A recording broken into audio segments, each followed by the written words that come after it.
Explore the power of culture and leadership in business. I'm Ryan McCarty. And I'm George Rogers, and we go live every week to learn from each other and hear from other experts about how to effectively champion our team members and ourselves. So join us live every Wednesday on our social networks or subscribe. You can listen to Apple, Spotify, and Google Podcasts. Now, let's champion your culture. Let's champion your culture.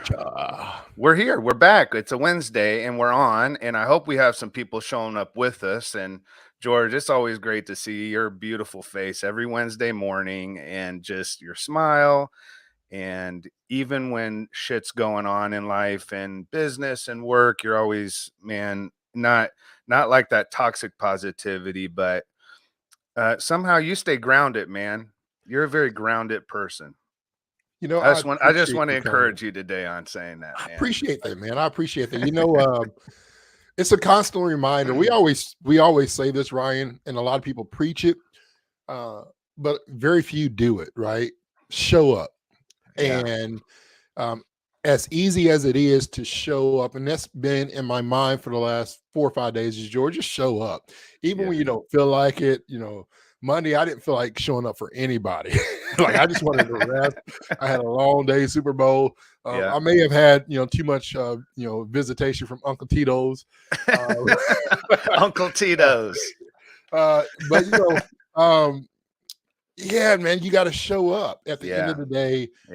Showing up for yourself. Mm-hmm. And it's not just showing up, it's how you show up, right? Showing up with empathy and kindness and care. And so that's been something that's been important to me. And something that I had to remind myself of is, George, don't just say you're going to show up. Actually show up. Well, I'm telling you, man, I've seen it. I notice it, bro. Like it's really obvious, man. And so you're doing a good job at it. And when you don't feel like showing up and you still do. And, I think that really does make a tremendous difference. Oh, P.S., by the way, last night, my daughter, Bria, many of you don't know this. Hey, Cassandra, what's up? Good morning. Hey, that's my sister. She might be my cousin, something. She family. Yeah, I mean, for sure, family. Yeah, Kenneth, what's going on? It's a really good morning to see you guys jump on with us today, for real. And so many of you don't know this, but I've got it now as of yesterday. I think it was really an amazing moment where I'm just like realizing my daughter just turned 30, yo. So I have a 30-year-old daughter and my other daughter, Brenna. So Bria turned 30 yesterday and Brenna's turning Happy 25. birthday. What's up, Bria? And then Brenna's turning 25 tomorrow. Wow. Man, you're just your Valentine. You got February is a huge month for you. My 26th anniversary was on the 1st. We got 26 years of marriage to your beautiful black queen Qatar. You got 30-year-old queen, and then you got a 25 you got I'm surrounded black women. Yeah, just all around me. Man, you're blessed. And I'll say this: you don't just have good women in your life. You got some great women, man. They are. For people out there, your daughters are probably two of the most gifted artists of their kind. From music to photography to just pure art pieces, designing, and then Qatar, dude, she's a beast at what she does, the best probably at what she does for black women and women of color, their well-being and mental health. We talked about that a few weeks ago and how it's needed, and not just needed, the lack thereof for people of color and black women, and what your wife does in that space. The best app, number one app, award-winning app, Excel app 2.0, which is coming out very soon. For my sister. You could probably just go ahead and get a white horse and find a freaking desert in Arizona, because don't want to go overseas, or maybe you do, but just ride the white horse into the sunset, because you have you're right. Three of the most important people of that I've ever met, and impactful people. Thank you. And then they're kind too. They're not just out there. They're like, they're soft. They're humbled. So anywho, I'll start talking and bragging. They paid me a little bit on Instagram last night. You know what I'm saying? $5 a comment. Yeah, $5 per word. As you can tell, I'm keeping on throwing it on there. Nah, Shout I out to appreciate that. the McCarty family, the I McCarty appreciate that, man. household, and all the great things that's going on over there. Happy Yeah, thank you. everything. Yes, thank you. And happy days for all of you that are jumping on with us. Yes. We're really excited because being sponsored by Culture of Good and what Culture of Good does in terms of providing resources for companies to really enhance how they upskill their leadership and their culture. And really, that's all through development. We don't do just simple training, one offs. We want to really develop culture, develop people. We want the investment to feel more as if you're looking for a long term return in that person's life, whether they work for you the next 2 months, 2 years, 20 years. Investing in people is the greatest investment a business can make. And in doing so, you build your culture, which Yeah. obviously people nowadays are really looking for even more and more since a pandemic. Culture is everything, Yeah. and really the reason that here's I'm just going to say this and I'm going to move on, but the reason that culture is everything is because culture impacts everything. Yep. So when we talk about champion your culture all the time, and there's many of you that are on here with us that are, HR executives, professionals in spaces where you're working with people, right? We're talking about going beyond a management mindset to really leadership, to understanding that the basis of everything that we do has to be supported, or the qualities of culture, all of it has to be supported and upheld by leadership. So anyway, Culture of Good, big shout out, got it right here. We've got so many different companies that are engaging with us right now because I think obviously, and also with Lighthouse, we want to give a shout out to Lighthouse and Ben Eubanks and the team there with George as well. What an amazing partnership we have going on where we provide solutions, as does Lighthouse, along with their research and advisory. And we've got a power packed ecosystem of services that we can provide organizations. I just love it, man. So big shout out to Ben. We love you, Yeah. homie. And I guess he's getting back from Dubai here pretty soon, right? I guess I'm Yeah, telling yeah. Ben Eubanks, man, he's the man. Everybody that knows Ben, there's not a week or so that goes by. It's really. I got two guys that I'm connected with, and it's like Ryan McCarty. Yeah, I know him. Ben Eubanks. Oh yeah, he's so good. They're great. Also, I want to give a shout out to man behind the scenes, Joe. We got so many people behind the scenes on the Lighthouse Research Yeah. Advisory team, bringing us all the research, up to date trends, and things of that nature, and how it really impacts. And we can share some of those a little bit today, as well as we talk about the culture fit and the culture ad. Ryan, as you said, thank everybody that's joining us right now. We have a lot of people on our Facebook stream watching, as well as on LinkedIn. We appreciate everybody's support. And as always, please like, share the stream as you're watching it live, and or if you're watching it on the recap. We appreciate all your support. Feel free to comment, chat with Ryan and I, no matter what the day is that you're watching. We always love following up with that as well. And then, Ryan, I got a special guest. I don't know if y'all can see her on screen, but I might pop her up at the end. I can't see her right now. That's good, man.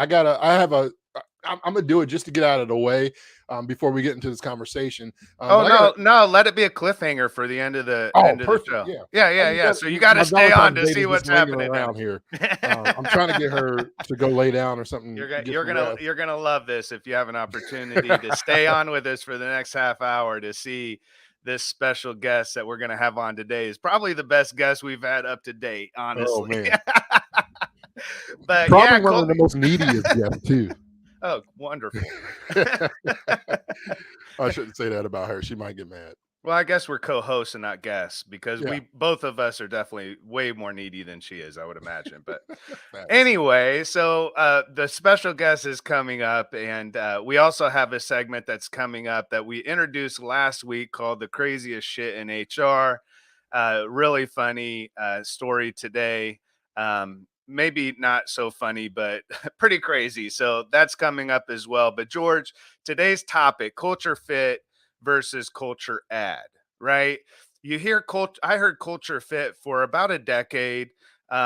a really important topic of how our hiring practices support the culture that is existing in the current realities, values, mission, vision that's there, right? Because you don't want to hire someone that is a what would be the opposite of a culture fit? Because a culture ad, all we're saying is we're enhancing the idea of a culture fit. What's I didn't even think about this. What would be unfit? What's a better word for When culture something doesn't unfit? fit, what do we do? Think about, that shirt that we try to put in them doesn't fit, or the jeans that you try to put on, or the piece. Have you ever tried to use So what are uh, you saying? We call it culture goodwill? it's a culture squeeze, bro. It's a culture force. If something doesn't fit, Yeah, you're forcing it, right? You're yeah. forcing it into a position that it doesn't really fit, or maybe it fits, but it's not the right, piece. I remember, I'm not a huge Mm, handyman. Like, these hands yeah, are made for manis and petties, and to shake hands, like, that's what the tools, like hammers, and like, I'm OCD when it comes to pictures. I can do that, but anything like underneath the hood of a car, man, I'm not yeah. getting my hands dirty. It's just not who I am. But I remember this time where I got couple of stories, but I know that there's been a situation where I used a screw that did not fit, and by did not fit, it went in, but it was real loose, Yeah. right? And so there's those types of things that it fits in there, but it's not tight, it's not the right Mm. position, right? It fits on the team, but it's not the right position. Sometimes we squeeze things and force things. It's a culture, well, I would say culture force, just to keep it And the oh, F's. that's great, man. Yeah, culture force. Yeah, almost like you're forcing the person into a shape that they don't Yeah, currently exist in, which is really a culture force is worse than a culture fit for sure. yeah, I mean, culture yeah, fit's good, right? Like it's okay to think like, is this person going to be disruptive? Is this person opposite of what our values are? So culture fit is not a bad thing. So when we say culture fit versus culture ad, I would say using terminology matters though, because when we think about something that does fit, initially my mind goes to are we hiring people simply because they fit into the existing culture, yeah, right? That's what, to me, culture fit speaks of culture fit in. So yep, it's almost the idea of not the negative force, but it's that underlining, like, okay, is this person going to be easy to work with because they're just like me? Do they think like me? Do they offer the same types of ideas that I have? So that obviously, as someone's hiring someone, it's really tempting to hire people that are going to support your ideas, support the way that you think about business. You don't initially want to hire someone and grow a team of a bunch of no people, but you also don't want to have a bunch of yes people, yeah, right? So, yeah, so it's really about this idea of thinking about our terminology and saying, culture ad is a better terminology because what it allows us to do is to be more innovative with our ideas, to have faster growth because we're bringing that diversity into that team, right? And we know that it's really important to have that. I'm sure George Lighthouse has a lot of stats and research around this idea of what does it mean to have a culture fit or culture ad, also in terms of the idea of when we have a diverse team, what does that mean for our growth? What does that mean for idea sharing? I mean, God, dude, like if everybody's just like me, then most of us are disposable. That's what my pastor used to tell me. That was a mentor of mine. He said, yeah, Ryan, if you and I were the same, one of us aren't needed. yeah, And I was like, my God, because I always had these different ideas about religion and faith and I didn't fit into all those spaces, right? Which meant, check this out, if I didn't fit in, that meant I didn't really belong.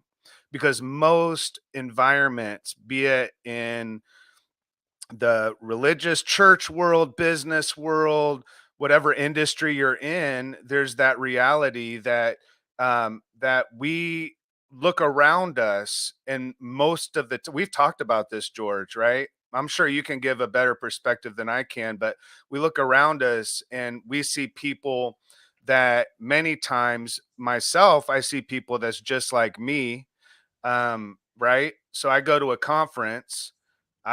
The majority of people, well over 90 to 95% of conferences, especially once, because I'm a keynote speaker. I don't know what experiences that you've had, but tell me your experience. I'm sharing mine as a middle-aged white guy. I see a bunch of people that look like me, and now all of them are starting to grow beards like I have. Have you noticed that shit? Yeah. Yeah, yeah. You know, What have you I mean, noticed?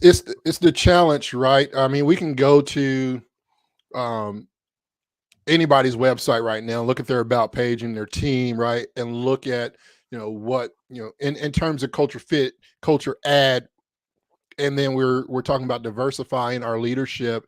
We're trying to talk. We're talking about bringing in technology to help with the diversity and inclusion portions of this. I've seen many companies now trying to align their D&I efforts or strategies with their ESG reports and how those things come together. Mhm. I find it scary still in 2023 as we're entering into this new year that the same companies and organizations or events that are wanting me to come in and talk about culture and D&I Mhm. don't look like me, right? And so then let's look at this from a perspective. Let's look at this for all my white people, friends, and family, right? For many of Sure. you who don't know, I was adopted by a white family. I have a open relationship with my birth mom. I know who she is. I love her. I have a relationship with her. But if you say, "Hey, who's your dad?" I'm going to say Tim McNamee, right? That's my Yeah. pops. He's the one that Yeah. really was the man of my life and raised me. Him along with his wife, Kathy. And so when I talk about that, growing up in the inner city of a black inner city neighborhood of Indianapolis by a white couple who was my pastor, all too well as well. My life, I didn't see racism for a long time, and still until I started dating, right? I started Yeah. dating outside of my race. And then I understood why are these people looking at me, or maybe they're not looking at me, why are they looking at her? And so you get all these different looks. And so from childhood up to now, I thought of it as microaggressions. We talk about that, bring that word into this, right? Microaggressions. I'm Yeah. the black token guy, right? I'm the everything's all right with the world because George is here and we're not all white. And so I grew up those small microaggressions, and then it carried over from the life to church, and from church to work in corporate America. And when I travel, most of the audience at minimum 60%, 70% white. Yeah. And that's just in the nature of the beast. And unfortunately, you have to attend an all black or a black network or a black network event to see a strong statistic of those people. And so, coming to Nashville and even living in Atlanta for a short period of time in my life, that was always the surroundings, unless I purposely found or went out. But So we can all go to a website. We can go to the top, 50 HR websites, top 50 HR tech companies, and we can look at the diversity of that and see what it is, right?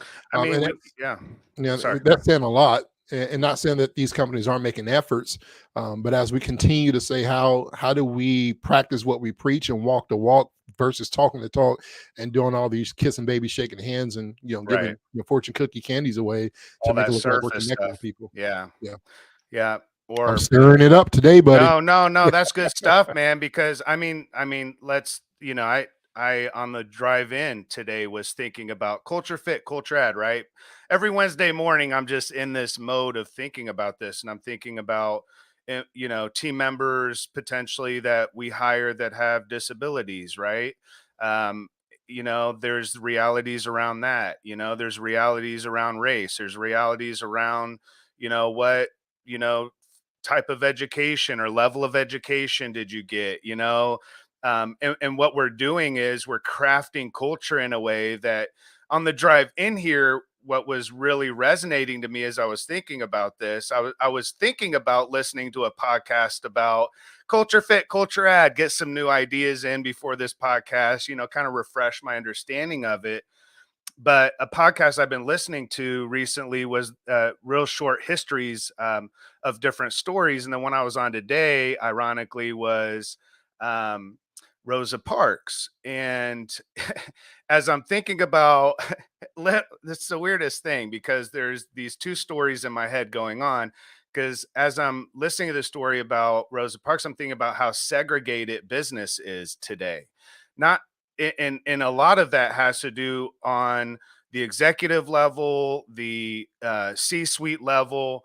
You know, we're starting to see more intentionality and diversity in frontline employees and so forth, and that matters. And but it's more than diversity, right? It's really championing. When we talk about championing culture, we're talking about championing that diversity, not doing it because we have to, doing it because we really sincerely have a good effing soul, right? I don't know what I'm allowed to say on LinkedIn. So they just have a good heart. You know what I'm saying? Like leadership, George, the stuff that we know matters. If you're intentional about building a team with people that are different than you and that have qualities that are better in areas and experiences that are shared to their culture and their upbringing that are far different than yours. I think about Scott and I think about, you know, right now even though we're very similar, we're middle-aged white guys. If you were to sit down, we're very yin and yang in terms of how we think about business, how we go about approaching business, and we get in those scuffles, you know what I'm saying, the back and forth about ideas, and so there's also diversity of thought around that. You know, if we're always just hiring unintentionally and just by looking, really it is intentional. Many times we're hiring to try to build a team that's just like us, and we think that becomes the culture fit, and that then becomes really the reality that we're forcing culture, to your point, overall into the organization, and that doesn't work either. Yeah. You know, when it comes to that, Ryan, and I'll share some data when it comes to the diversity and inclusion part. Recent data that we found was very, it was very let's say, I want to say neutral and improving, right? There's improvement on, hey, we want to take initiative on diversity and inclusion, and what that looks like. For instance, last year in 2022, once again, Lighthouse Research and Advisory with this data, thank you so much for your support. But diversity and inclusion became the number one priority for talent leaders last year. In 2022, it jumped to the number one slot. It was always a top priority, but it was never the priority. And so, when we're talking about this, it became more than just before, I would say, for instance, in 2020, 2021, George Floyd, all those things happened. Diversity, equity, and inclusion, all this stuff became, a conversation. And in that moment, I was like, man, that's just to check the box. That's a check the box. It's not genuine. Something and someone have to lose for that to become a priority. You know when something's genuine, when it's still a lifestyle and it's embedded in your culture, and you're still doing those initiatives and strategies as part of your business plan, and all those things come to life. And so that became a huge portion of that. Another thing is that approximately 1 in 3 employers are looking to add diversity hiring tools. So they're saying, I want to take it out of my hands because of my bias and because of what I may think may fit. And they look more towards technology and some of those options and systems that range from removing gender language from job postings, tools that will help target and engage pools of diverse talent. And some of these features were specifically targeting how do we get rid of the blind bias inducing information on resumes, like names, right? Ladies' names that end with an A and sound like a It's become a whole trend on social media. But the reality is that those people, certain names, colleges, and other subjective data was always a part of the process that's on paper. And I said this before, and I mentioned it to Ben. I'm so grateful that none of my jobs was dictated on what document I had to hand over on a resume. resume and where I was successful in the past. I have no resume that says, George, you're a good fit in HR. I have no resume that say, George, you're a great fit as a pastor. I have no resume that says, George, you're great to lead people, right? Yeah. But the heart, how I add value to a company, and those assessments should matter. So there's a lot of those different things, and I encourage anybody, especially in the HR network, there's a lot of companies that are providing those type of tools that help you take your own bias out and say, hey, I'm not trying to fit somebody. The negative portion for me, Ryan, when it comes to culture fit, the negative word for me is I don't want to be who I am today and be who you want me to be in your little circle. The beauty of culture add, if there's a negative between the culture fit and culture add, and I know there's, we're saying culture fit is good if your culture is great, but don't try to fit me into something that is not great because you want me to look like you, act like you, and talk like you when I am black, brown, and beautiful, and I got other things. Right? Yes. The beauty with culture add is this, and I'll be done with the red. The culture add portion, why I love it so much, is because what you're saying is that, George, if you come on my team, Ryan, if I add you to my team, what you bring to the table matters so much that it's going to not only impact us internally, but it's going to impact all stakeholders. When we force people to fit in, they're getting into line with what you do. When you say, I want to add you to our team, it's because you bring value. And when you bring value to something, it not only impacts internally, but it also impacts the stakeholders externally, your customers and your clients, because now you have somebody that looks like them, speaks like them, and can understand what they're bringing to the table. So when it comes to selling a solution that your customer client needs, I have somebody that can relate to me. Love it, man. I just, as you were talking, I thought, this idea of hiring, right? The practices of how we hire, um, who we hire, and why we hire them is one of the greatest ways of reinforcing your culture, right? So if you look at your hiring practices is one of the key components of how you know what is being reinforced within the culture, right? So if I'm hiring people that are culture fits, that is the culture that is going to be existent within. And then as we're getting new clients, to your point, diverse clientele, uh, new employees, diverse employees wanting to work for us potentially. How are we reinforcing the culture is how we hire people. So vital, so important. I would chat. What's the challenge? Actually, do you want to take do you want to stay in this for a minute and really dig in a little bit deeper? Because I think it's really important. Back to my conversation about Rosa Parks. I just want to bring this up one more time, because as I was grappling with those two ideas of segregation within the workplace, I thought about one of the main metaphors used within business, and it kind of hit me as ironic as I was listening to the Rosa Parks documentary, or rather the podcast about her life and so forth, is this idea of, do we have the right people on the bus, and then are they sitting in the right seats? And it just hit me. I don't know, man. And I know it's a stretch, and I know I'm connecting dots here, but I just think maybe that's what we need to do, right? We need to have a moment of reflection back into the bus and say, you know, buses may not be segregated, the busing, right? But in terms of business, very much so. It was easy to talk about this within church, right? We used to say as pastors, like, Sunday morning is the most segregated day of the week, right? Because we all separate. But really, if we think about it, business is actually the most segregated space of the week, because it's every single day. And again, it's segregated in many ways, by race and by um, other biases, really, and realities that have been part of the system for a really long time. So the challenge here is, if you're in hiring, if you're in HR, if you are someone who has the power to make change happen, now's the time to do it, right? It's past time.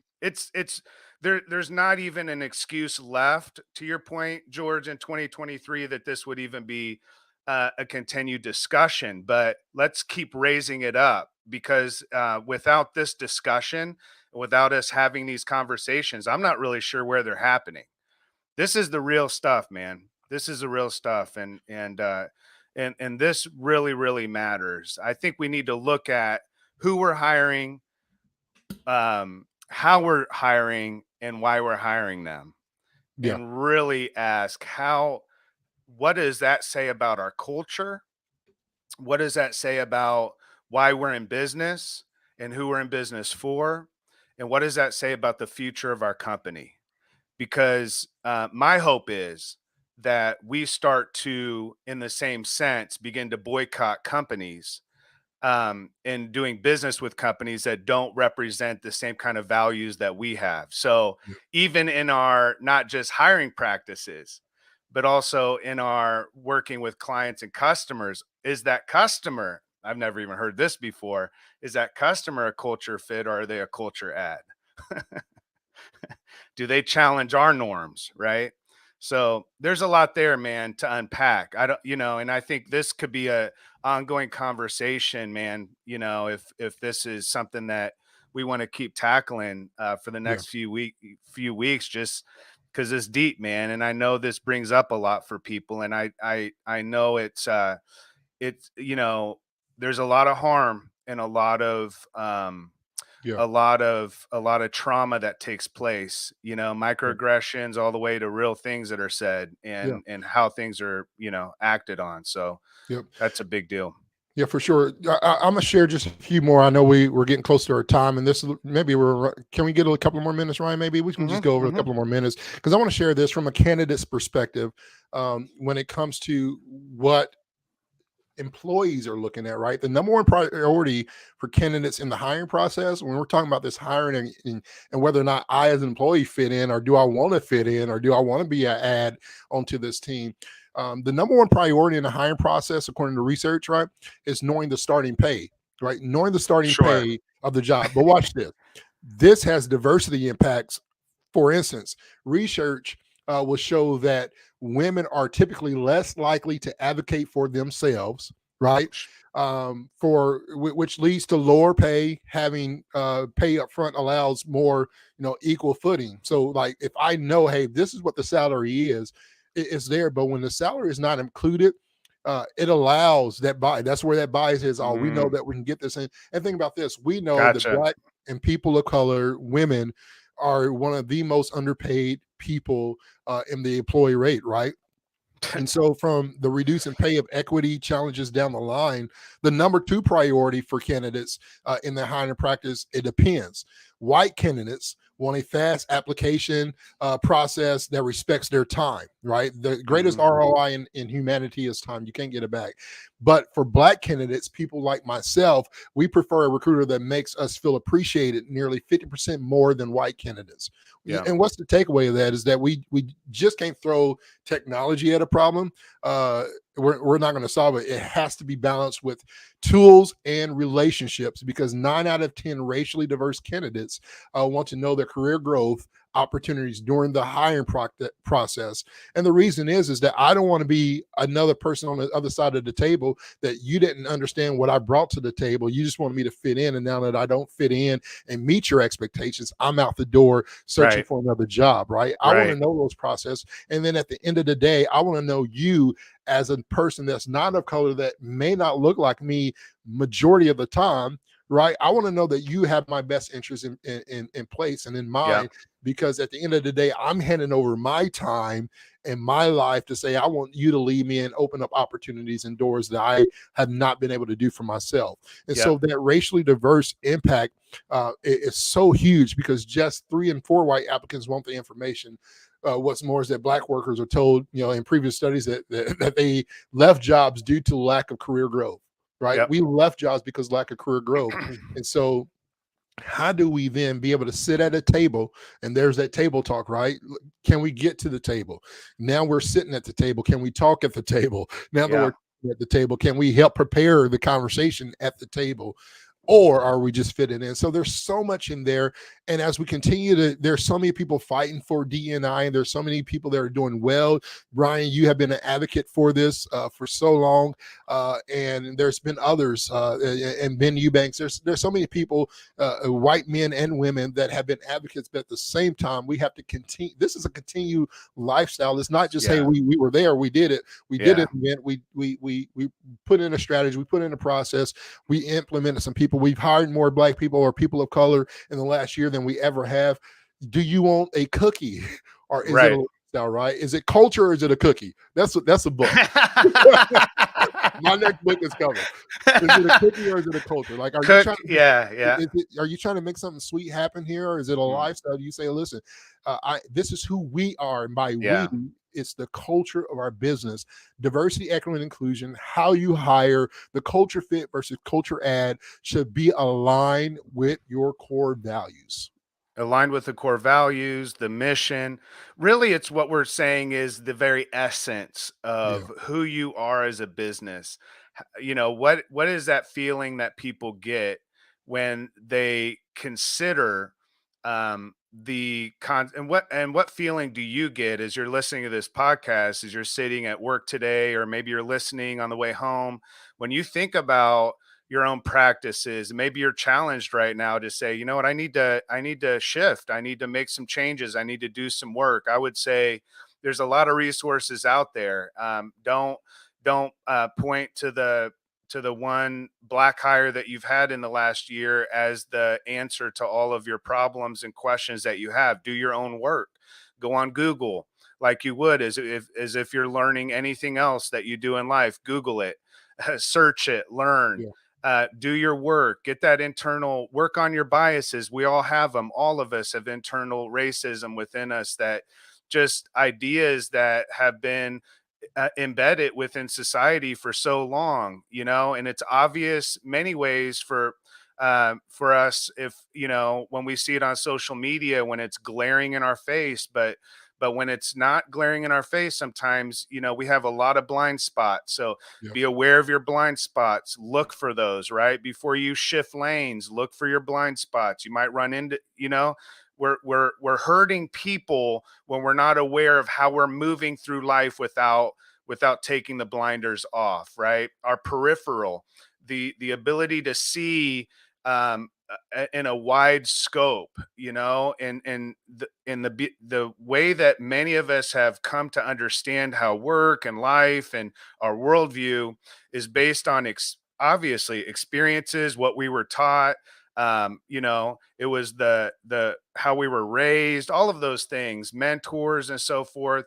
The reality is, if you're an adult, you have the ability to think for yourself, think critically, open up your mind, allow yourself to understand that if you don't feel right about this conversation in terms of looking at your business and whether you're focused on culture add or culture fit, when you pull up your team, you know, image and who you have around you and who you look to for the support of your growth, and who you're hiring into top leadership positions, if you would not be really proud to throw, you know, the full scope of it out on the screen, there's work to be done. You know, George, I agree with you, and let's keep this conversation going, because without a doubt we need to be able to address this within business, because if we don't, the problem perpetuates.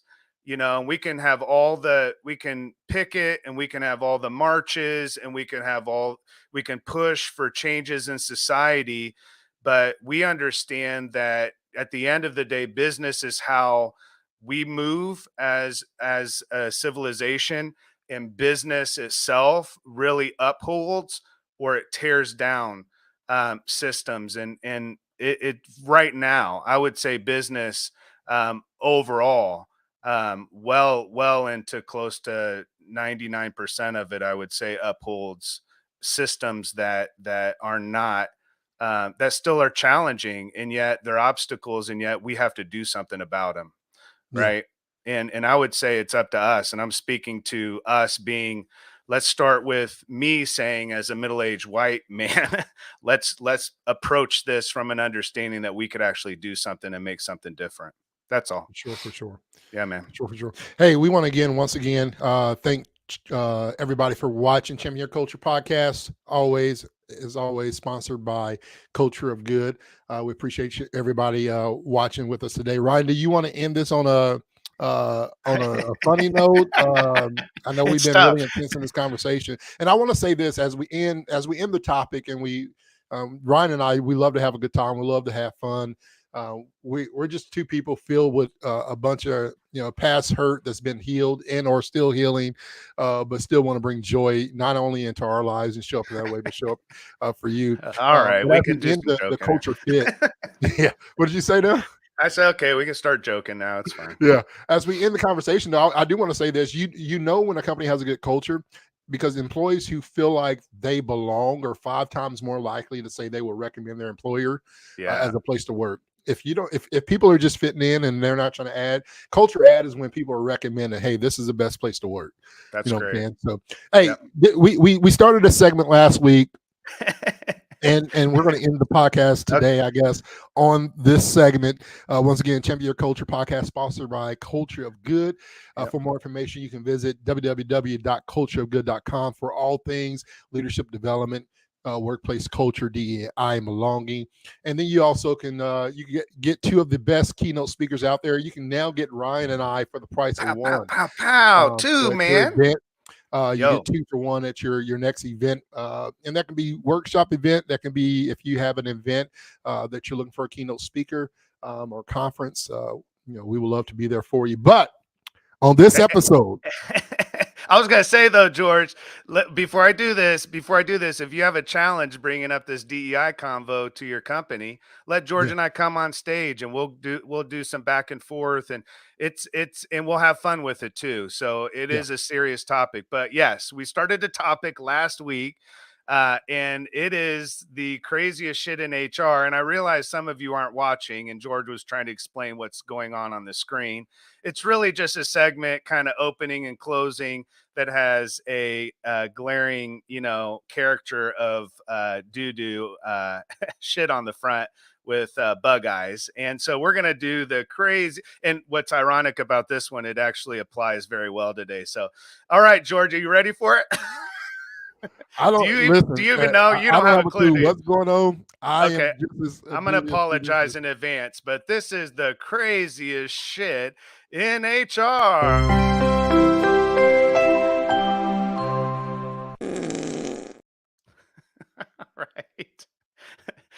All right. Coming out of an HR testimonial, there was a guy who carried a cooler in every day, and we just thought it was his lunch. Turns out he was keeping his shit in the cooler, and he was wiping it on random walls and desks. He got caught when he wiped it on the desk directly in front of the camera. And that has been the craziest shit in HR.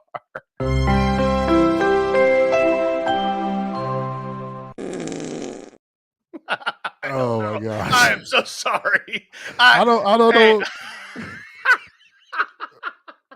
I don't know. I want to say this. What all my HR today. ladies and gentlemen out there.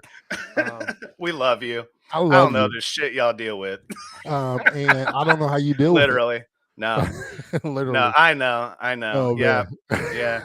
It might be time if you're in HR. We might have to start getting these approved. It might be time if you're in HR to start considering microdosing LSD at work like they do in Cali, because I don't know how y'all survive, but we love you. We really do. And we're excited. Hey, we never got to see our special guest, man. Man, I might have to go see. She finally, let me give me 1 second. Hurry up, because she is. Yeah. And then I'll talk.